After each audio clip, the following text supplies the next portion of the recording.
எப்ப பார்த்தாலும் தேங்காய் துவையல், பருப்பு துவையலுமே தேங்காவும் பருப்புமா செய்றோமே, இன்னைக்கு வித்தியாசமா காய்கறிகள வச்சு ஏதாச்சும் ட்ரை இந்த மாதிரி வித்தியாசமா யோசிச்சுட்டு இருக்கிறப்ப தான் என்கிட்ட மாட்டுன காய் சொரக்கா. ஸோ இத வச்சுட்டு துவையல் எப்படி பண்ணலான்னு பார்க்கலாமா? இதுக்கு ஒரு கடாய் எடுத்துக்கோங்க. அதில கொஞ்சமா ஆயில் ஆட் பண்ணி, அந்த ஆயில் நல்லா சூடானதுக்கு அப்புறமா உங்க காரத்துக்கு ஏத்த அப்புறம் மிளகா போட்டுக்கோங்க. இது கொஞ்சம் மிளகா வந்து ஸ்பைசி லெவல் கொஞ்சம் அதிகமா இருந்தா அது நல்லாயிருக்கும். அதனால நான் கொஞ்சம் அதிகமாவே சேர்த்துக்கிட்டேன். வர இந்த மிளகா கூட ரொம்ப கோவப்படுது. போட்டதுக்கப்புறமா நல்லா படபடன்னு தெரிச்சுச்சு.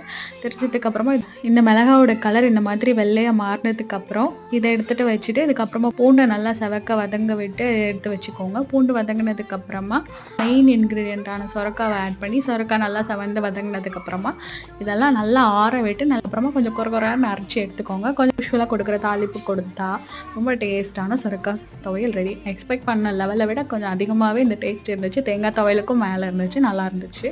மறக்காமல் ட்ரை பண்ணி எப்படி இருந்துச்சுன்னு சொல்லுங்கள். Bye friends.